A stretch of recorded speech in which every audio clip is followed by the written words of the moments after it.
अस्सलाम वालेकुम, आप देख रहे हैं अपफ्रंट और मैं हूं ज़फ़ीर गनी। इस वक्त जो ताज़ा तरीन इतलात आ रही हैं ख़ास तौर पे अफ़गान बॉर्डर के ऊपर से अफ़गान तालिबान की बिलाश्ताल फायरिंग के जवाब में पाक फ़ौज के जवानों ने भरपूर जवाब दिया है। इस वक्त तक 22 दहशत गर्दों को जहन्नुम हासिल किया जा चुका है और अब तक की जो इतलात हैं इस वक्त इस पूरी सरहद जो कि तकरीबन 2600 किलोमीटर की ये सरहद है और उसके ऊपर आज दोपहर से ये इतलात आ रही थी कि तालिबान की तरफ से फायरिंग की जा रही थी, टारगेट किया जा रहा था। और एक अरसे से हम ये देख रहे हैं कि अफ़गानिस्तान जो है अफ़गानिस्तान के अंदर से तालिबान का ये जो गठजोड़ है वो मासूम शहरियों को निशाना बना रहे थे। पूरे अफ़गानिस्तान के अंदर भी टारगेटेड कार्रवाइयाँ हुई पाकिस्तान की तरफ से और अब जो इस वक्त की इतलात हैं पाक फ़ौज ने भरपूर जवाब दिया है। 22 तालिबान को जहन्नम हासिल किया जा चुका है और इस वक्त भी जो हमारी अस्करी ज़राए से बात हुई है उसके मुताबिक ये झड़पें अभी तक जारी हैं। पाकिस्तान की तरफ से भरपूर जवाबी कार्रवाई जारी है और 22 दहशतगर्दों को इस वक्त तक जहन्नुम हासिल किया जा चुका है। इससे पहले अगर हम बात करें तो आज दफ्तर खारजा की तरफ से भी बड़ी सख्त स्टेटमेंट आई थी कि किसी भी तरह की, इससे पहले भी एयर स्ट्राइक्स हुई हैं और पाकिस्तान ने कभी किसी भी मामले में पहल नहीं की। और जब अफ़गानिस्तान में बैठी ये जो तालिबान सरकार है और जो मोदी सरकार के साथ उनका गठजोड़ है, क्योंकि ये पूरा जो नेटवर्क है वो भारत की तरफ से चलाया जाता है और इस वक्त आज जो दोपहर से ये कार्रवाइयाँ शुरू हो गई थी, सरहदी इलाकों को निशाना बनाने की कोशिश की जा रही थी, उसका जवाब दिया है पाक फ़ौज के जवानों ने। आपको याद होगा कि 3 रोज़ा दौरे पे इंडियन प्राइम मिनिस्टर जो है वो इस वक्त इजराइल में मौजूद हैं और इजराइल के साथ क्या डील होने जा रही है, किस तरह का एक पूरा ब्लॉक बनाया जा रहा है पाकिस्तान के ख़िलाफ़। और उस टाइमिंग को अगर आप देखें तो इस वक्त मोदी इजराइल में हैं और आज हम देख रहे हैं कि दोपहर से ही ये सिलसिला शुरू हो गया था, लेकिन पाकिस्तान की सरहदें और ख़ास तौर पे ये जो 2600 किलोमीटर की हमारी ये सरहद है ये इसके ऊपर आज की ये जो कार्रवाइयाँ थी उनका मुँह तोड़ जवाब दिया गया है। और इस वक्त तक की जो इतलात आ रही हैं पाकिस्तान फ़ौज की तरफ से टारगेटेड कार्रवाइयाँ की जा रही हैं और उसके जवाब में अब तक जो 22 दहशतगर्द हैं उनको निशाना बनाया जा चुका है। और अगर हम अफ़गानिस्तान के अंदर बैठी ये जो तालिबान रजीम है उसकी बात करें तो वो अपने अपने ठिकानों से गायब हो चुके हैं और वहाँ पे जो उनके जो जितने भी सहूलतकार हैं और जो उनके ठिकाने हैं इस तरह के, उनको इस वक्त टारगेट किया जा रहा है। इन सारी चीज़ों की इंटेलिजेंस बेस पे इंफॉर्मेशन थी पाकिस्तान के पास और उसी को मद्देनज़र रखकर इस वक्त उनकी जो चौकियां हैं, उनके जो ठिकाने हैं, उनको निशाना बनाया जा रहा है। इस तमाम अमल पे बात करेंगे और हमारे साथ पैनलिस्ट मौजूद हैं। जनाब कादिर खान मंदोखेल सीनियर सियासतदान हैं, सीनियर रहनुमा हैं पाकिस्तान पीपल्स पार्टी के। कादिर खान मंदोखेल साहब खुश आमदीद कहते हैं आपको शो में। बहुत शुक्रिया। उनके साथ मौजूद हैं परवेज़ संदीला साहब, सीनियर सियासतदान हैं, सीनियर रहनुमा हैं, मुस्लिम लीग नून की नुमाइंदगी कर रहे हैं। परवेज़ साहब खुश आमदीद कहते हैं आपको भी शो में। थैंक यू जी, थैंक यू। कादिर खान मंदोखेल साहब, गुफ्तगू का आगाज़ आपसे करते हैं। किस तरह देखते हैं केपी में हम पहले भी देख रहे थे बहुत ज़्यादा दहशतगर्दी हो रही थी और इस वक्त की जो इतलात हैं 22 दहशतगर्दों को निशाना बनाया जा चुका है और 2200 किलोमीटर की हमारी ये सरहद है। इस इलाके को आप बहुत अच्छे से जानते हैं। इवन अगर हम अफ़गानिस्तान की भी बात करें तो वहाँ के जो तालिबान रजीम की जो एक पॉलिटिक्स है उससे भी आप बाखूबी आगाह हैं। पाकिस्तान की तरफ से डे फर्स्ट से बड़ा सख्त मौक़िफ़ था कि अगर आप इस तरह की हमारे मासूम शहरियों को निशाना बनाएंगे या पाकिस्तान में किसी भी मुकाम पे दहशतगर्दी की कोशिश करेंगे और भारत के सहूलतकार बनेंगे तो हम आपको उसका मुँह तोड़ जवाब देंगे। आज दोपहर से ही इस तरह की इतलात आ रही थी और ख़ास तौर पे इस वक्त जब मोदी इजराइल के दौरे पे हैं और वहाँ पे एक बड़ा इत्तेहाद भी बनाया जा रहा है जो कि एक ट्रेड की सूरत में सामने आएगा। बहुत सारे ममालिक के साथ ये मामला बन रहे थे। इतलात आ गई थी कि भारत जो है वो इस तरह की कार्रवाइयाँ कर सकता है। पाकिस्तान के अंदर भी इस वक्त सिक्योरिटी अलर्ट्स हैं। इवन कराची में भी अभी IGC ने भी इसके ऊपर एक अलर्ट जारी कर दिया है कि शॉपिंग मॉल्स को भी निशाना बनाया जा सकता है। किस तरह देखते हैं इतनी कार्रवाइयाँ हो रही हैं? केपी की अगर हम बात करें वहाँ पे हुकूमत हमें नज़र नहीं आ रही और इस वक्त एक जंग छिड़ी हुई है जो सरहद है हमारी 2600 किलोमीटर की, उसके ऊपर भरपूर तरीके से जवाबी कार्रवाइयाँ कर रही है हमारी पाक फौज। किस तरह देखते हैं इस पूरे मामले को कादिर खान मंदोखेल साहब? देखिए जी, बहुत बड़ी बदकिस्मती है 1979 में जब रूस ने चढ़ाई कर दी है अफगानिस्तान के ऊपर जी। और उस वक्त हमने ये जनरल हमीद गुल के सरबराही में हमने तालिबान फोर्स बनाए हैं और उसके बाद हम रूस से लड़ने लगे। उसके बाद रूस के बाद हम अमेरिका से लड़ने लगे। तो बदकिस्मत है ये दो सूबे खास तौर बालूचिस्तान और खैबर पख्तूनख्वा कि 1979 में जो बच्चे बारूद के बीच में पैदा हुए आज वो बूढ़े हो चुके हैं और लेकिन अमन नहीं आ सका। यहाँ पे जो कत्लेआम है या खुदकश हमले है या बम है या जो भी सिलसिले है सारे, तो ये किसी तौर पे जो ना ये अमन आ नहीं सका। और अमन इस वजह से भी नहीं आ सका, अगर खैबर पख्तूनख्वा की हुकूमत को मैं देख लूँ कि 12 साल से वो टीटीपी को बता दे के हुकूमत चला रही है और 40,000 से ज्यादा दहशतगर्दों को उन्होंने सूबे में बसाया था और फिर उसके साथ साथ उन्होंने जो बन्नू जेल जो है ना उसकी चाबी दे के और 400 मुजरिमों को रिहा कर दिया और उसके साथ उन्हें 9 अरब डॉलर यूएन से अमेरिका से मांगे थे तालिबान हुकूमत के लिए। तो मैं ये समझ रहा हूँ कि ये सारी सिलसिले अगर जारी होंगे तो किस तरह अमन आ सकता है, किस तरह हम इकट्ठे हो सकते हैं। हम अगर एक कौम की तरह पूरे दुनिया की दूसरी बड़ी आबादी हिंदुस्तान को इबरतनाक शिकस्त दे सकते हैं, तो यहाँ पे हम क्यों इकट्ठे नहीं हो रहे हैं? यहाँ पे क्यों हमें फर्क है? यहाँ क्यों हम एक यानी 1979 से कितना साल हो गए यहाँ पे हम दहशतगर्दी का शिकार है, मगर उसके बावजूद हम बैसत कौम इकट्ठे नहीं हुए, बैसत पाकिस्तानी हम इकट्ठे नहीं हो सके। तो मैं पूरे यकीन के साथ कहूंगा कि जिस दिन ये कौम इकट्ठी हो गई उस दिन दुनिया का कोई भी ताकत पाकिस्तान के सामने खड़ा नहीं हो सकता है। लेकिन बदकिस्मती हमारी कि हमारे अपनी सफ़ों में गद्दार और मीर जाफर और मीर सादिक मौजूद है। ठीक है कादिर खान मदखिल साहब, मैं वापस आपकी तरफ भी आऊँगा और इस पे भी बात करेंगे कि हमारी अफगान पॉलिसी डे फर्स्ट से हमसे गलतियां कहाँ हुई हैं और आज भी अगर हम इसको ठीक करेंगे तो कैसे करेंगे। परवेज़ संदीला साहब, किस तरह देखते हैं वफाक में ज़ाहिर आपकी हुकूमत है, केपी हुकूमत की जब हम बात करते हैं पॉलिटिकल जो एक अलायंस होना चाहिए वो हमें नज़र नहीं आ रहा, पॉलिटिकल विल नज़र नहीं आ रही, सरहदों की हिफाजत तो की जा रही है लेकिन जो एक वन पेज फार्मूला होना चाहिए वो हमें नज़र नहीं आ रहा, जिसकी वजह से दहशतगर्दी बढ़ रही है और दहशतगर्दों को ये एक मौका मिलता है कि चूँकि पॉलिटिकली सूबा और वफाक जो है वो आमने सामने है तो इस चीज़ का फ़ायदा भी उठाया जाता है। आज दिन से ही हम ये देख रहे थे, इस तरह की इतलात आ रही थी।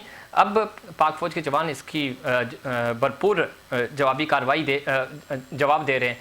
किस तरह देखते हैं ये इस दहशतगर्दी का खात्मा कैसे होगा? और इतनी बड़ी सरहद है, इंगेजमेंट बहुत ज़्यादा है, तो इसको पाया तकमील तक कैसे पहुँचाएंगे? इसको जड़ से उखाड़ कर कैसे फेंका जा सकता है? वफाक क्या सोच रहा है इस पर? देखें जी, बिस्मिल्लाहिर्रहमानिर्रहीम। सबसे पहले तो आपका बहुत शुक्रिया। अभी कादिर मंदोखेल साहब ने भी यही बात की है कि अगर आप हिंदुस्तान को शिकस्त दे सकते हैं तो अफगानिस्तान कोई इतना बड़ा मुल्क नहीं है, लेकिन यहाँ पर जो सूबा है अगर वो वफाक के साथ खड़ा नहीं होगा तो फिर मसाइल पैदा होंगे और वो हो रहे हैं। मेरे ख्याल में इस वक्त सूबे को जो इंटरनल सियासत है ना उसको छोड़कर जाहिर है स्टेट के लिए, रियासत के लिए, मुल्क के लिए एक हो जाना चाहिए और उसके एक हुए बगैर बड़ा मुश्किल होगा, जो कि ज़ाहिर है वहाँ पे बड़ी परेशानियाँ सह रहे हैं। हमारे जवान जो हैं वो शहीद हो रहे हैं, हमारे ब्रिगेडियर, मेजर, कैप्टन लेवल के ऑफिसर जो हैं वो हर रोज़ हम ना कोई ऐसा हादसा देखते हैं जिस हादसे की सूरत में फिर उसके बाद हमारे सिविलियन जो हैं, कल मियाँ वाली में एक खुदकश हमला अव्वल हुआ है, उससे पहले हमारे एक ब्रिगेडियर साहब जो हैं वो शहीद हुए हैं। तो ये हर गुजरते दिन के साथ इतने हादसे होने के बावजूद भी अगर पाकिस्तान तहरीक इंसाफ उस सूबे में जहाँ पे उनकी हुकूमत है और 13-14 साल से हुकूमत है, मुझे याद है 2013-14 में वहाँ पर जो एक बच्चों के स्कूल पर हादसा हुआ था तो उसके बाद मियाँ मोहम्मद नवाज शरीफ की क़यादत में उस वक़्त की अफवाज ने एक बड़ा क्लीन अप वहाँ पे किया था और हर किस्म की दहशतगर्दी से पाक सूबा कर दिया था। फिर उसके बाद चीज़ें तब्दील हुई, उसके बाद फिर पाकिस्तान तहरीक इंसाफ की हुकूमत आई और वो आपको पता है वो तालिबान से बड़ी हमदर्दी रखते हैं, उनको बड़ा तालिबान से प्यार है, मोहब्बत है और वो अफगानिस्तान के साथ तलकात के देखें। अगर आपने कहा कि गलती, मेरे ख्याल देखें गलती इसको नहीं कहा जा सकता। आप जो उस वक़्त के हालात थे, उस वक़्त के हालात में ये बेहतरीन फैसला था जब अफगानिस्तान पर रूस ने हमला किया था। अभी भी देखें हमने, अगर आप ये कहें कि हमने गलती की, आज जो तालिबान बैठे हुए हैं इनको तो देखा जाए तो कतर के साथ मुआहदा करके हमने काफी हेल्प आउट की है, जिसकी वजह से आज ये बैठे हुए हैं। लेकिन क्योंकि नरेंद्र मोदी जो है उसको पता है कि वो लड़कर पाकिस्तान से जीत नहीं सकता, सरहदों पर वो पाकिस्तान की अफवाज से मुकाबला उसकी अफवाज नहीं कर सकती, तो उसके पास कोई और चारा नहीं है। वो फंडिंग कर रहे हैं और वो दोनों ममालिक, बल्कि जहां पे इस वक्त नरेंद्र मोदी साहब बैठे हुए हैं वो मुल्क और नरेंद्र मोदी साहब जो है मिलके वो अफगानिस्तान में तालिबान की बैक कर रहे हैं। हालांकि तालिबान अब ठीक कह रहे हैं, लेकिन मसला ये है जिस तरह कादिर खान बंदोखेल साहब ने भी जिस तरफ इशारा किया था कि क्या अफगान पॉलिसी, और उस वक्त उन्होंने साबिक DGISI का जिक्र भी किया जनरल अमीद गुल साहब का, कुछ गलतियां तो हुई हैं। गलती एक हुकूमत, किसी एक पार्टी या किसी एक आप उसके ऊपर मलबा नहीं डाल सकते। हाँ, पॉलिसीज़ में कोई गलतियां हुई हैं जिसका खमियाजा आज पूरी कौम भुगत रही है। चीज़ें ठीक करनी है तो ठीक कैसे हो सकती हैं उसके ऊपर हम बात करेंगे। दिफाई तजियाकार ब्रिगेडियर रिटायर फारूक हमीद साहब ने भी हमें ज्वाइन किया है। ब्रिगेडियर साहब खुश आमदीद कहते हैं आपको शो में, गुफ्तगू आप सुन रहे थे। किस तरह देखते हैं पाकिस्तान का तालिबान रजीम की जो सरहदी खिलाफ वर्जी हुई है, और हर दफ़ा वो करते हैं और भरपूर मुँह तोड़ जवाब उसका दिया जाता है। आज भी हमारी फोर्सेस जो हैं वो भरपूर जवाब दे रही हैं इस वक्त भी। आप इन सारे अमूर को बहुत बेहतर तरीके से समझते हैं, जानते हैं। क्या समझते हैं जिस तरह मोदी सरकार, चूँकि जंग तो वो जीत नहीं सकते, वो इस तरह के हथकंडे इस्तेमाल करते हैं, उनकी कोशिश होती है कि किसी तरह अफगानिस्तान को इस्तेमाल किया जाए और वहाँ से जो दहशतगर्द हैं उनके ज़रिए, उन सहूलतकारी के ज़रिए पाकिस्तान को नुकसान पहुँचाया जाए। इस वक्त इस पूरी सूरत हाल को आप किस तरह देखेंगे, और जो फोर्सेस जवाब दे रही हैं, आज 22 दहशतगर्दों को इस वक्त तक मारा जा चुका है अब तक की इतलात के मुताबिक। देखें, आपने लफ्ज़ इस्तेमाल किया खिलाफ वर्जी, बॉर्डर की खिलाफ वर्जी, ये तो मैं कहता हूँ बहुत ही मामूली सी चीज़ अब रह गई है। उनके स्पोक्समैन ने थोड़ी देर पहले कहा कि हमने पाकिस्तान के खिलाफ ऐलान जंग कर दिया है, तो उनकी तरफ से तो ये पूरा भरपूर जंग का ऐलान है और उन्होंने जंग शुरू की है पाकिस्तान के खिलाफ, चाहे वो दहशतगर्द ग्रुप के जरिए हमले करा रहे हैं हमारी पोस्ट के ऊपर, बॉर्डर पोस्ट पे, या उनके अपने अफगान जो फौजी हैं, उनकी जो भी उनकी फौज है, वो अपनी पोस्ट से हमारे पोस्ट पे हमले कर रहे हैं। लेकिन हमारे लोग जो हैं बिल्कुल जाहिर बात है बिल्कुल तैयार है और उन्होंने बड़ा भरपूर जवाब दिया। हमारे टैंक्स जो हैं, आर्मर्ड टैंक्स, वो भी इन्वॉल्व हैं, वो उनकी पोस्ट डिस्ट्रॉय कर रहे हैं। हम ड्रोन्स इस्तेमाल कर रहे हैं इस वक्त, वो उनकी पोस्ट जो है वो डिस्ट्रॉय कर रहे हैं और कई पोस्ट तो वो छोड़ के भाग गए, हमने कैप्चर भी की हैं। इस सुबह तक तो सब चीजें और बड़ी क्लियर हो जाएंगी कि क्या कुछ उनका नुकसान हुआ है। बड़ी तादाद में वो मारे भी गए और मेरा ख्याल है कि हम ये भी बहुत जल्द सुनेंगे कि मजीद एयर स्ट्राइक्स जो हैं पाकिस्तान की, ड्रोन स्ट्राइक्स जो हैं वो अक्रॉस द पाक अफगान बॉर्डर वो भी शुरू हो गई है। देखें, 2 दिन पहले भी हमने बड़ी भरपूर एयर स्ट्राइक्स की थी और उसका इफेक्ट जो है था कि काफी उनको अनवर्व किया, उनको बड़ा रैटल किया हमने और बड़ा उनको नुकसान पहुंचाया तमाम बेसिस में, जो दहशतगर्दी की बेसिस है वहाँ पे अक्रॉस द बॉर्डर, जिस तरह अक्टूबर में हमने किया था। लेकिन इस वक्त जो ज्यादा खौफनाक डेवलपमेंट हुई है वो भी आपने इंडिकेट भी किया है, वो जो एक नेक्सस, बड़ा खतरनाक नेक्सल, एंटी पाकिस्तान ईवल नेक्सल जो है वो सामने आ गया है, जिसमें अब खुल के इसराइल हो गया, इंडिया हो गया और उनकी वो सपोर्ट कर रहे हैं अफगान तालिबान गवर्नमेंट को।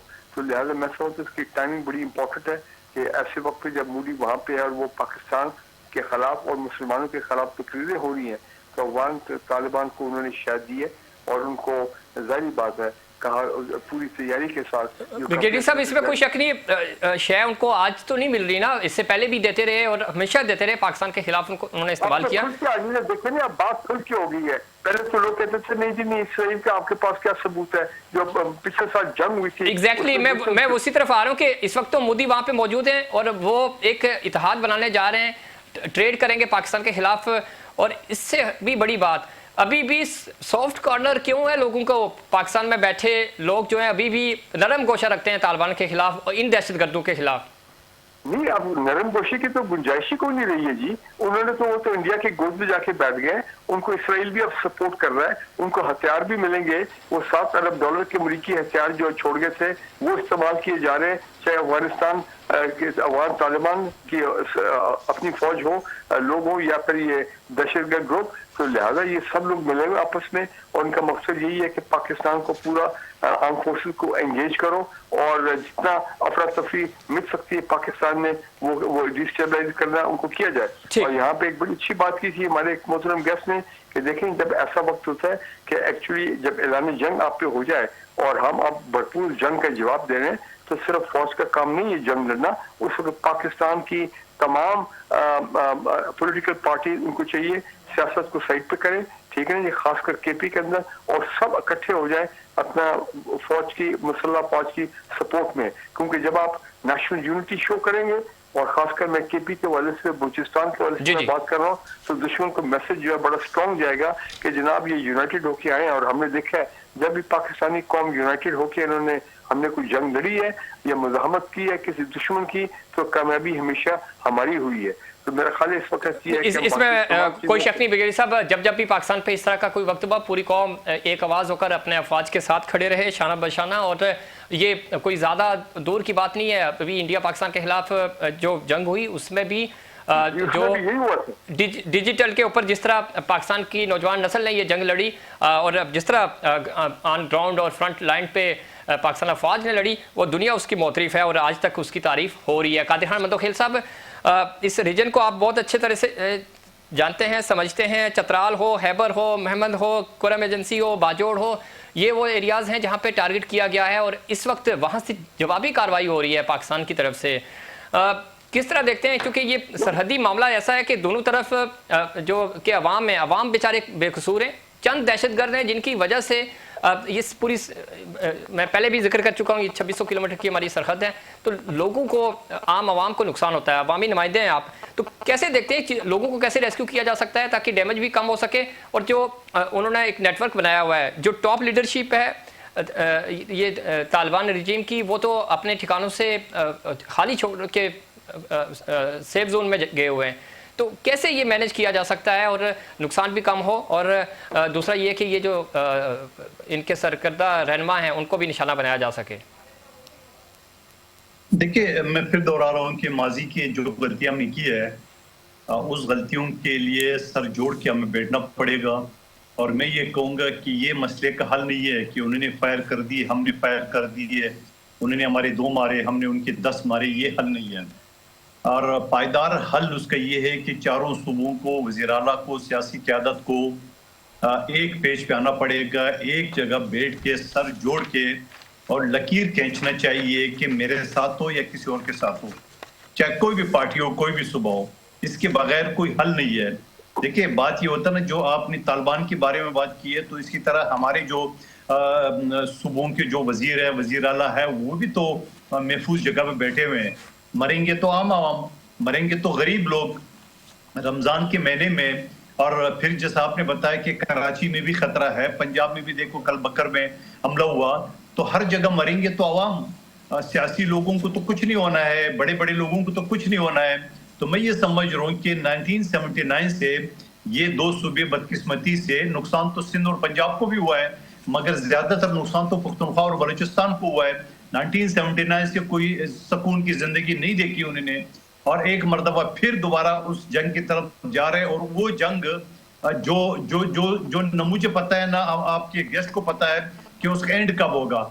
जब एंड नहीं पता तो इस तरह से जब हम दुनिया की दूसरी बड़ी ताकत हिंदुस्तान को बर्तनाक शिकस्त दे सकते हैं तो हम अफगानिस्तान हुकूमत को क्यों नहीं दे सकते? लेकिन एक शर्त पे कि हमें लकीर खींचना चाहिए कि बाबा इधर हो या उधर हो, एक बात करो, हमारे साथ हो या किसी और के साथ हो, उसके बाद कोई दूसरी बात होने नहीं चाहिए। और इस हवाले से मैं ये कहता हूँ कि फौरी तौर पे जो मीटिंग बुलानी चाहिए, जैसे सिक्योरिटी कमेटी का माजी में भी बुलाते थे, उसको बुलाना चाहिए, चारों वज़ीर आला और तमाम पार्टियों के सरबराहान को बुलाना चाहिए। और मैं तो ये कहूँ कि इमरान खान साहब को भी जूम पे ले ले और उनके भी कमेंट्स ले इस हवाले से।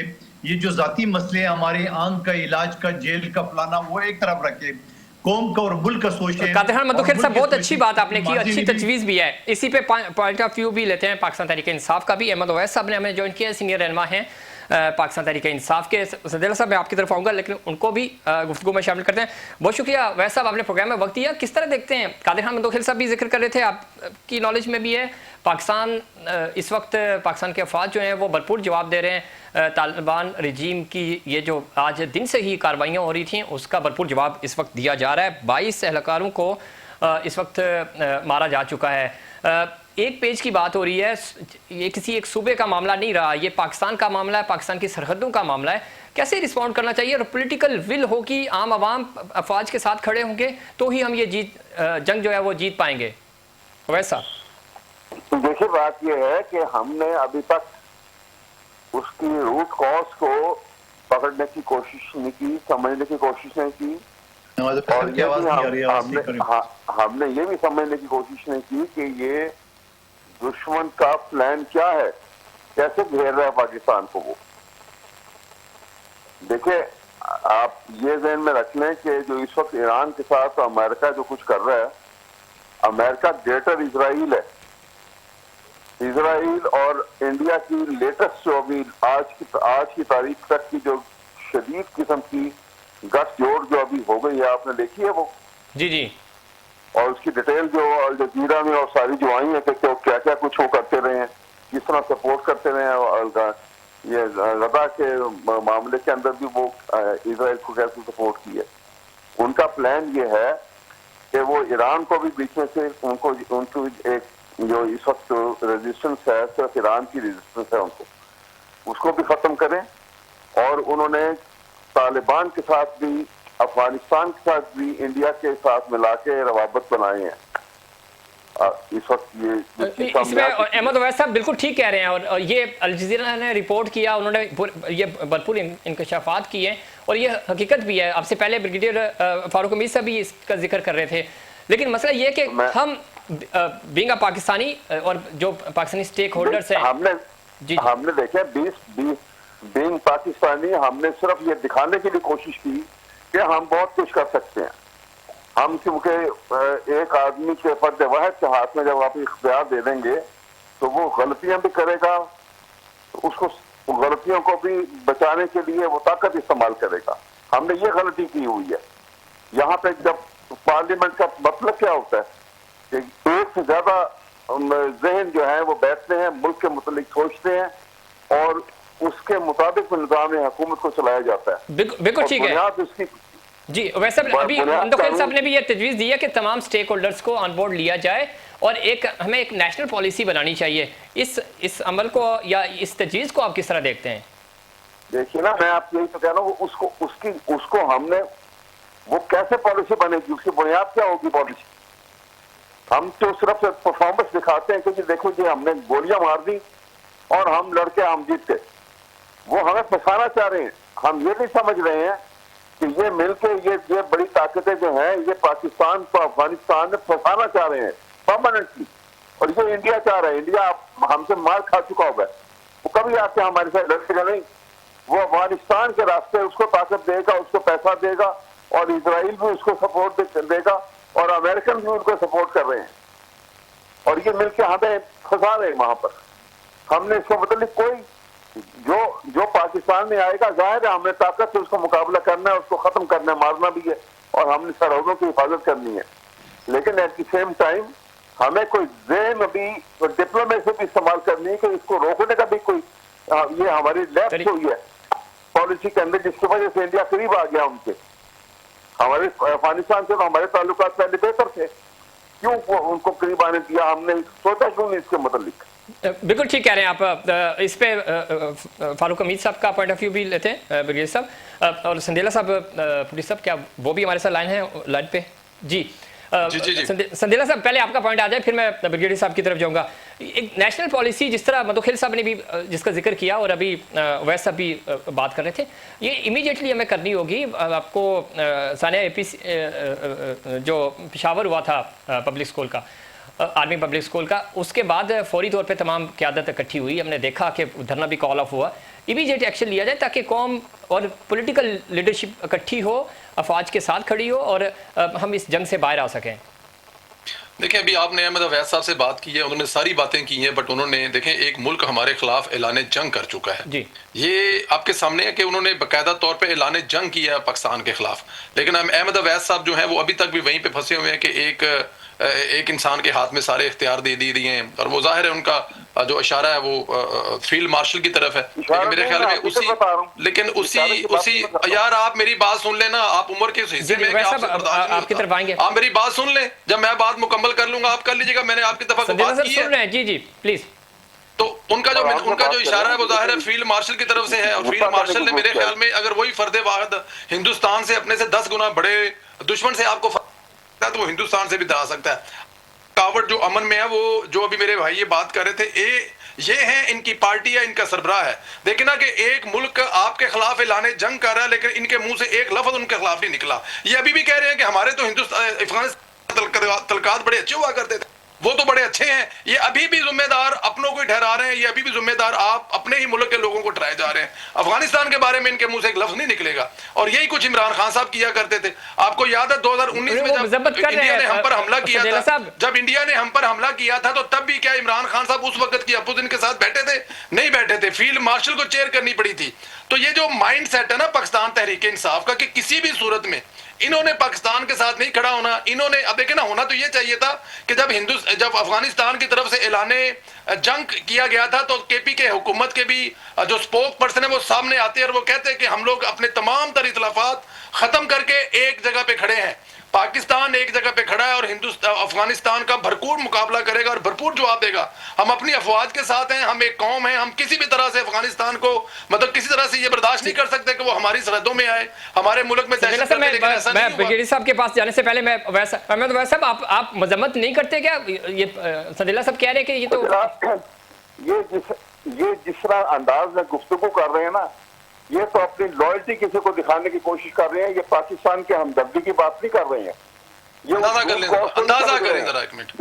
और मैं लॉयल्टी पता है मैं किसको दिखा रहा हूँ? मैं लॉयल्टी दिखा रहा हूँ फौज पाकिस्तान को, मैं लॉयल्टी दिखा रहा हूँ फील्ड मार्शल को, मैं अपने बहादुर जवानों को मैं लॉयल्टी दिखा रहा हूँ उन शहीदों को जिन शहीदों ने कल भी जाने पेश किया, परसों भी जाने पेश किया, जो हजारों की तादाद में इस मुल्क पर कुर्बान हो रहे हैं। तो मैं बिल्कुल लॉयल्टी दिखा रहा हूँ। आपको अगर कोई प्रॉब्लम है तो मुझ पे केस कर दें, आप वकील हैं, आप मुझे किसी अदालत में ले जाएं, आप जाकर मेरे ऊपर कोई केस कर दें। कमाल है यार। देखिए आप इनकी जहनियत देखें, इनकी जहनियत देखें। ये अफगानिस्तान की मजम्मत अभी भी नहीं कर रहे। संदेला साहब सुन ले वैसा सबको सुन ले प्लीज सर।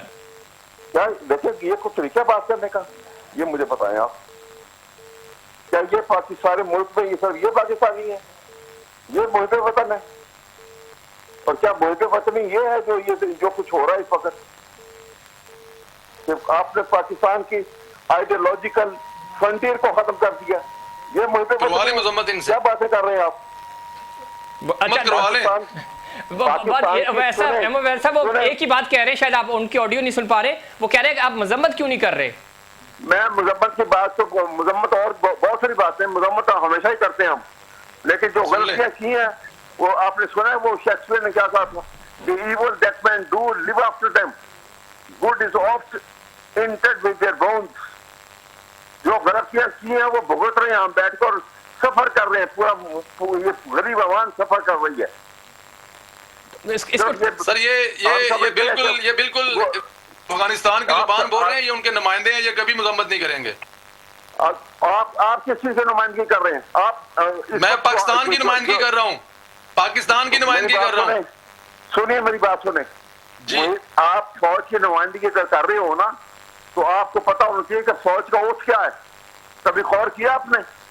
मुस्लिम लीग के फौज का जो ओथ है वो ये है कि जब दुश्मन मुल्क हम पर हमला करेगा तो हम उनको जवाब देंगे, जैसे हमने हिंदुस्तान को जवाब दिया था, जैसे हम अफगानिस्तान को जवाब दे रहे हैं। अपने हिसाब किताब हम बाद में कर लेंगे, अपने हिसाब किताब फौज से हम ले लेंगे बाद में। ये वक्त नहीं है इस तरह की बहस की जरूरत है। हम चाह रहे हैं फौज से ओथ लेने का वक्त नहीं है उनका। संदेला साहब ये अपनी फौज के साथ खड़ा होने का।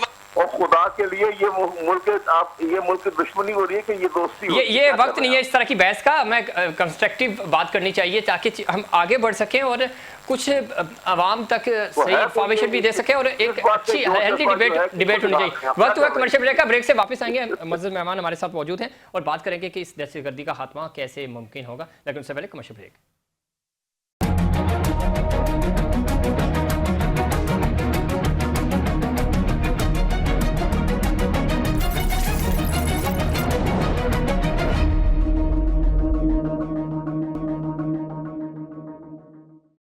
प्रोग्राम में एक बार फिर खुश आमदीद। बात हो रही थी इस वक्त अफ़गान तालिबान की तरफ से जो सरहद की खिलाफ वर्जी की गई, बिलाश्तियाल फायरिंग आज दोपहर तक होती रही, उसका जवाब दिया है पाक अफवाज ने, भरपूर जवाब दिया। 22 एहलकार इस वक्त तक हलाक किए जा चुके हैं और अभी भी ये झड़पें जारी हैं। कादिर खान मदोखेल साहब, गुफ्तगू हो रही थी, आपने सुनी वैस साहब की गुफ्तगू भी और संदेला साहब की भी। ये फोरम नहीं है कि हम आपस में लड़ें। इस वक्त हमने जो जंग करनी है वो दहशतगर्दी के ख़िलाफ़ करनी है। इश्यूज़ हैं, रंज दुख सबके गिले शिकवे होंगे, लेकिन सबसे पहले पाकिस्तान है। किस तरह हम इससे एक तो दहशतगर्दी से छुटकारा हासिल कर सकें, क्या हिकमत अमली अपनाएं, और दूसरा ये कि जिस तरह की इतलात आ रही हैं, अल जज़ीरा ने जो रिपोर्ट किया, अभी हम पहले सेगमेंट में भी इस पर बात कर रहे थे, तो इंडिया जो है वो तो प्लान कर रहा है कुछ और, कि वो इस पूरे रीजन में अमन के लिए जो सबसे बड़ा ख़तरा है वो खुद इंडिया है, और वो अफगानिस्तान के अंदर जो दहशतगर्द हैं उनको भी इंगेज कर रहा है। हम इनसे छुटकारा हासिल कर सके ताकि इस पूरे रीजन में अमन अमान बहाल हो सके। जनाब मदोखेल साहब।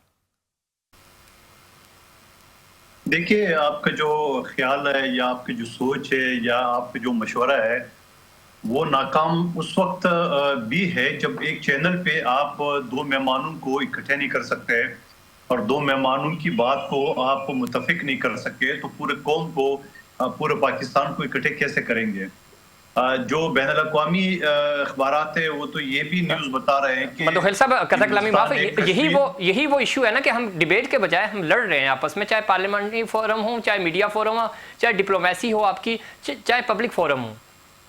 प्लीज नहीं, लड़ने का मौका पूरा आपने भी दिया है, वरना आप कह सकते थे गेस्ट से कि अपनी बारी पे बोले। हाँ, हम तो कहते ही रहे, हमने आपसे तो नहीं लड़े, किसी और ब्रेक लेनी पड़ी हमें मजबूरी।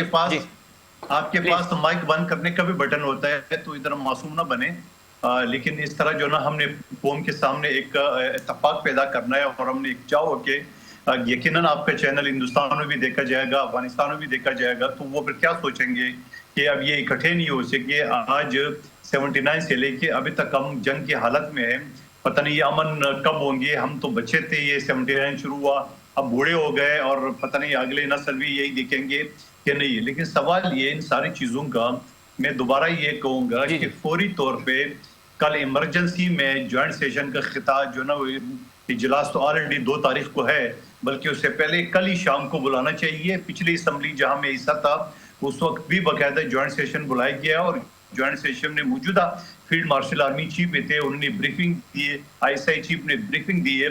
जंग के हवाले से हमारे जो खदशात थे या दुश्मन के जो अज़ाइम थे वो सारी चीजें, तो मैं ये समझ रहा हूँ कि बहुत ही जरूरी है कि पहली फुर्सत में हम कल शाम को ही ज्वाइंट सेशन बुला के सबसे पहले पार्लियामेंटेरियन को एतमाद मिले और उसके बाद सिक्योरिटी कमेटी का इजलास बुलाना चाहिए, जिसमें चारों वज़ीर आला, वज़ीर आज़म और तमाम सियासी पार्टियों, जिसका असम्बली में भले एक नशस्त उनको भी बुलाना चाहिए और एक मुतफ़क़ा तौर पे एक लायमल जो है इख्तियार करना चाहिए। ये हल नहीं है कि उन्होंने हमारे 2 मारे, हमने उसकी 20 मारे, उन्होंने हमारे 4 मारे, हमने उसकी 40 मारे। ये कोई हल नहीं है, ये तो 79 से हम देखते आ रहे हैं। लेकिन अब ये सोचो कि अब ये रमजान का महीना है और ईद की खुशियां आ रही, लेकिन न जाने जो, क्योंकि अफगानिस्तान हुकूमत ने खुली जंग का ऐलान कर दिया। जब ऐलान कर दिया उसके बाद हम किस चीज का इंतजार कर रहे हैं, उसके बाद हम क्या सोच रहे हैं कि आखिर क्या होगा। लेकिन साथ साथ में ये भी तजवीज देता हूँ और हमेशा देता आ रहा हूँ कि जिस तरह चाइना की इन्वेस्टमेंट पाकिस्तान में है, इसी तरह अफगानिस्तान में है, तो चाइना को भी जो है ना वो ऑनबोर्ड लेना चाहिए, उनके सामने भी हकायक रखने चाहिए और सऊदी अरब, कतर और अरब ममालिक को भी लेना चाहिए। कादिर खान मदोखेल साहब, ये जो आपने मुकम्मल करने दीजिए, मुझे मुकम्मल करने दीजिए। जो सऊदी अरब जिसके साथ हमारा दिफाई मुआहदा ये है कि पाकिस्तान पर हमला सऊदी अरब पे तस्वर किया जाएगा, सऊदी अरब पर हमला पाकिस्तान पर तस्वर किया जाएगा, तो क्या आज जो खुली जंग अफगानिस्तान हुकूमत की है, तो क्या सऊदी अरब वो उसी मुआहदे के तहत तो वो ये महसूस कर रहे हैं कि ये सऊदी अरब पर हमले के मुतरादिफ है। तो मैं ये समझ रहा हूँ कि दोस्त ममालिक को भी साथ लेना चाहिए, खास तौर पे चाइना को भी साथ लेना चाहिए जिसके इन्वेस्टमेंट है बड़ी अफगानिस्तान में। तो ये सारी डिप्लोमेसी का भी आपको रास्ता लिखना चाहिए और अपनी जो पाकिस्तान के अंदर जो हमारी सियासी है या अस्करी जो हमारे इदारे हैं उन सबको एक पेज पे तमाम लाके स्टेकहोल्डर्स को, तब जाके आप किसी का मुकाबला कर सकते हो। बिल्कुल बिल्कुल कादर खान मदखल सर, जो जिस चीज़ का आपने अंदेशा जाहिर किया इसके ऊपर ऑलरेडी चाइना की तरफ से तहफ़्फ़ुज़ात का इजहार किया जा चुका है और ख़ुद जो सऊदी अरब है उसने भी इस चीज़ के ऊपर इसका जिक्र किया। अब पाकिस्तान की जिम्मेदारी है हमारे फॉरेन ऑफिस की कि वो इसको कैसे इंगेज करेंगे और इसके ऊपर आगे चलकर हम मुनव्वर हुसैन साहब से भी पूछेंगे कि वो किस तरह देखते हैं इस पूरे अमल को। संदेला साहब, ब्रेक से जब हम वापस आए और ब्रेक पर गए तो जो थोड़ी सी तलखी हुई आपके और अहमद ओवैस साहब के दरमियान, उसका कादिर खान मंदोखेल साहब ने भी शिकवा किया है। नहीं होनी चाहिए ये चीज़ें कि अगर हम एक टीवी चैनल के ऊपर 4 लोग इकट्ठे बैठ कर बात नहीं कर सकते तो किसी बड़े फोरम पे और फिर तमाम पॉलिटिकल स्टेक होल्डर्स को कैसे इकट्ठा करेंगे। तो ये कोई अच्छा पैगाम नहीं जाता, चाहे अक्रॉस अफगानिस्तान हो या इंडिया हो। हर जगह चूँकि आजकल डिजिटल का ज़माना है, ये प्रोग्राम्स ये चीज़ें देखी जा रही होती हैं। तो आप तो अपर हैंड हैं, हुकूमत हैं, आप सबको इकट्ठा करें, ना कि आप शिकवे शिकायत करके नाराज़ करें। देखें, मैंने कोई ऐसी बात तो नहीं की। मेरे ख्याल में आपने खुद उनसे जब बात की है तो उनसे आपने मेरे ख्याल में मजम्मत करने का कहा है। तो मेरे अफगानिस्तान क्या कादर मंदर खेल साहब जो बात कर रहे हैं वो बिल्कुल ठीक कह रहे हैं, ये रवैया नहीं होना चाहिए। लेकिन आप ये देखें कि इस वक्त जो अफगानिस्तान है उसने बाकायदा तौर पर ऐलान जंग किया है, लेकिन वो अब भी उस साइड पे नहीं जा रहे हैं। वो अब भी अपनों को जिम्मेदार करार दे रहे हैं इस जंग का। और फिर उसके अलावा आपने उनसे 2-3 दफा कहा कि मजम्मत, उन्होंने क्या कहा, मजम्मत की उन्होंने। देखिए, ये वाली चीजें जो है ना वो सम टाइम इंसान को जज्बाती कर देते हैं और जज्बात में आना भी चाहिए। आप अपने मुल्क के लिए, स्टेट के लिए, रियासत के लिए जब किसी दूसरे मुल्क के साथ जंग लड़े हो तो जज्बात में आना कोई इतनी बड़ी बात नहीं है। खैर, वो बड़े भाई हैं हमारे, जब नेक्स्ट टाइम आएंगे तो मेरे ख्याल में होपफुली वैसे वो माइंडसेट जो उनका है वो कभी भी इस पे दोबारा कोई उनका यही रवैया है। लेकिन जो कादिर खान मंदोखेल साहब बात कर रहे हैं इसके ऊपर क्या इमीडिएटली कोई नहीं होना चाहिए? बिल्कुल होना चाहिए, 100% होना चाहिए। मैं कह रहा हूँ जी, कादिर मंदोखेल साहब की एक एक बात वो क्या उसे कहते हैं, सोने के हरूफ से लिखनी चाहिए। वो यही कह रहे हैं ना कि हमें बैठना चाहिए, अपने तमाम जो हमारे जो स्टेक होल्डर्स हैं उनको बैठना चाहिए, मीटिंग्स बुलानी चाहिए। देखिए, ये लड़ाइयाँ किसी चीज का हल नहीं है, लेकिन मंदोखेल मेरे भाई जो है वो बड़े, उनको ये भी पता है कि पाकिस्तान अपनी तरफ से बेस्ट कर रहा है। अभी मेरे ख्याल में 2 दिन भी नहीं हुए हमें कतर से वापस आए। कतर में इस वक्त जो सबसे बड़ा एजेंडा था वो ये तालिबान थे, क्योंकि ये कतर की तरफ से मुसल्लत की गए हैं, ये तालिबान कतर की तरफ से आए हैं और हम बाकायदा तौर पे इनको लेकर आने वालों में भी शामिल है। मतलब हम तो इसी आए कि जी ये पहले भी आए हैं, हम इनके साथ अच्छे तलकात में, अच्छे रिलेशन में ये आएंगे तो हमारी ये वाली साइड सेफ हो जाएगी। लेकिन उन्होंने आकर वहां पर नरेंद्र मोदी की गोद में बैठकर ना वो तालिबान, ना वो मेरे ख्याल में कतर वालों को किस तरफ से किस चीज पे कर रहे हैं और ना सऊदी अरब को कर रहे हैं। सऊदी अरब पर हमला, हम पर हमला और हम पर सऊदी अरब पर हमला है और सऊदी अरब हमेशा हमारे साथ भी खड़ा हुआ है और इंशाअल्लाह ताला आगे भी खड़ा रहेगा। लेकिन क्योंकि इस वक्त नरेंद्र मोदी की तरफ से जो लारे लपे लगाए गए हैं, जो फंडिंग दी जा रही है, जाहिर है वो खुद सामने आके लड़ नहीं सकता तो उनको तालिबान आगे करने पड़े हैं। तो इस वक्त वो नशे में है, मस्त है, खुद वो बैंकर में चले जाएंगे, खुद उनकी जानें बच जाएंगी, लेकिन अपने मासूम शहरियों को जो दरमियान में आएंगे, अल्लाह ना करे, या फिर जाहिर है पाकिस्तान तो उन दहशतगर्द ठिकानों पर हमला करेगा और उसको देखें, ये नहीं हो सकता कि उन पर हमला ना किया जाए। आप ये देखें कि कोई ऐसा दिन नहीं गुजरा, पाकिस्तान बड़ा टारगेटेड कार्रवाई कर रहा है, वहां के मासूम शहरियों को टारगेट नहीं बनाया जा रहा है। कोशिश की जा रही है कि जो स्पेसिफिक दहशतगर्द हैं उनको निशाना बनाया जाए। जैसे यहाँ पे पाकिस्तान में इस वक्त अलर्ट हैं, कराची शहर की मैं आपको इतलात दे रहा हूँ कि यहाँ पे IG सिंध की तरफ से अलर्ट जारी कर दिया है, तमाम इदारों में शॉपिंग मॉल्स को निशाना बनाने की इतलात है, जो कि एहतियात की जा रही है, सिक्योरिटी सख्त कर दी गई है। रमज़ान है, ईद की शॉपिंग के लिए आपको पता है इस वक्त रश होता है और कराची, कादिर खान मंदोखेल साहब जानते हैं इस शहर को कि लेट नाइट जागता है, तो इस वक्त बहुत ज़्यादा एक्टिविटीज़ हो रही होती हैं। तो ये थ्रेड्स तो हैं हमारे पास। ज्वाइन किया जनाब मुनव्वर हुसैन साहब ने, आलमी अमूर के माहिर हैं। मुनव्वर हुसैन साहब, गुफ्तगू आप सुन रहे थे, किस तरह देखते हैं? मुझे भी बोलने देंगे कि नहीं आप? अच्छा, वैसा भी हमारे साथ है। मैं आपकी तरफ भी आता हूँ सर, आपको भरपूर मौका दें। मुनव्वर साहब, आप सुन पा रहे हैं मुझे? जी ओवैस साहब, चलें अब मुनव्वर साहब का टाइम भी आपको देते हैं। किस तरह देखते हैं आगे? तो हमने बढ़ना है। अभी संदेला साहब भी मेरी बात सुने जी। ये जिस किस्म की डिस्कशन आप कर रहे हैं, इसमें सवाल ये है कि या तो मुहिब वतनी का तकाजा ये है कि हम जब तक किसी मर्ज को, एक डॉक्टर जब तक उसकी मर्ज को नहीं पकड़ेगा, जी उसका इलाज कैसे करेगा? अभी आप ये नवंबर 2024 से नवंबर 2023 से ठीक नवंबर 2023 से आप आज की तारीख तक देखें, हजारों हमले उधर से हमारे पाकिस्तान के ऊपर हुए हैं कि नहीं हुए? बिल्कुल हुए ना। और हमें बकायदा उनका लड़ के मुकाबला करना पड़ा है। उनकी कितनी उनकी हुई है, किस कदर शहादतें हमारी हुई हैं, ऑफिसर की हुई हैं, सैबोटेज एक्टिविटी हुई है, सुसाइड अटैक किए उन्होंने। अब आप नवंबर 2023 से 2 साल पीछे चले जाए और देखें कितने हमले हमारे पे हुए हैं। ये आपको सीधा रोज कॉज निकल आएगा। ये मैं आपको कह रहा हूँ, उसको समझने की कोशिश नहीं कर रहे हैं और यही हमारी प्रॉब्लम है।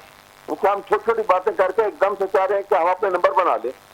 वो खुदा के लिए मुल्क खतरे में है, तो हम रूट कॉज को पकड़े और देखो उसमें क्या हो रहा है। इसको कौन कहता है कि मजम्मत तो नहीं कर रहा? जो यहाँ पे पाकिस्तान में आएगा उसको कौन कहता है कि उसको नहीं मारा जाए? लेकिन जब आप उसके मुतालिक सोचेंगे नहीं कि ऐसा हो क्यों रहा है और ऐसा क्यों होना शुरू हो गया। अभी आपने पीछे डिटेल्स फिगर आई थी कि नहीं?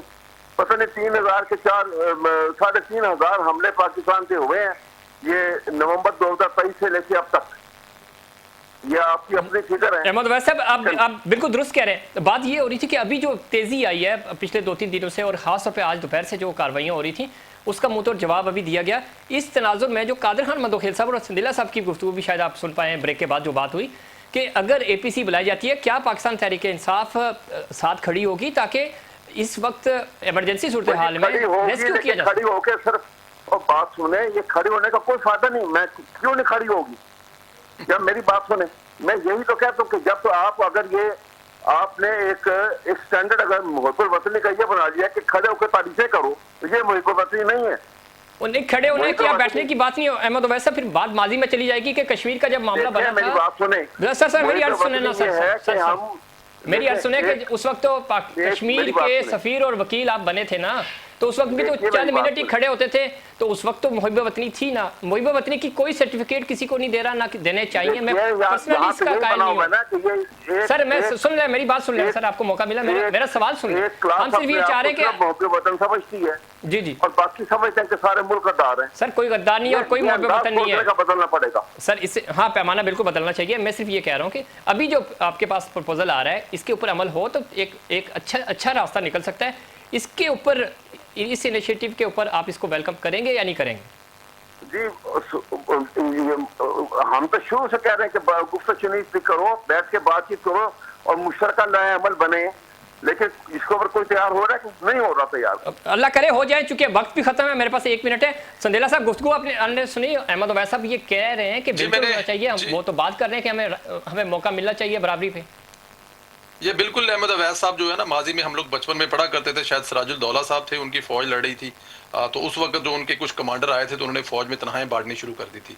ये यही चाहते हैं कि इस वक्त हम अपनी फौज के साथ तो खड़े ना हों, लेकिन हम लोग कोई ऐसी चीजें शुरू कर दें, उनसे हिसाब किताब लेना शुरू कर दें, या उनके साथ कोई दूसरे अटमटक्का करने, ये बात तो उन्होंने पुराना हिसाब किताब, हमारा जो पुराना हिसाब किताब है वो क्लियर कर दें। मतलब ये वहीं पे अटके हुए, ये आगे जा ही नहीं रहा। क्या ये वक्त है? अभी अच्छे माहौल में बात हो रही है, मैं तो ये कह रहा हूं अगर ये नहीं है, जो बात ये वक्त नहीं है इन बातों का। अहमद अवैस साहब जो बातें कर रही है, ये वक्त नहीं है इन बातों का। इस वक्त मंदोखेल साहब चूंकि गुफ्तगू तो फिर भी पहुंच गई, आपका point of view. Qadir Mandokhel साहब प्रपोजल आपका था, बुला ली जाए, उसमें तमाम लोग बैठ के, इवन के कादर मंदोखेल ने कहा कि इमरान खान साहब को जूम पे ले लें। देखो कितनी बड़ी बात की उन्होंने, बजाय कि उस तरफ आने के, बजाय के साथ ये भी हमारी बदकिस्मती है कि अभी हम आपस में ही इकट्ठे नहीं हो रहे। वक्त मेरे पास खत्म हो गया। आप तमाम मेहमानों का बहुत शुक्रिया।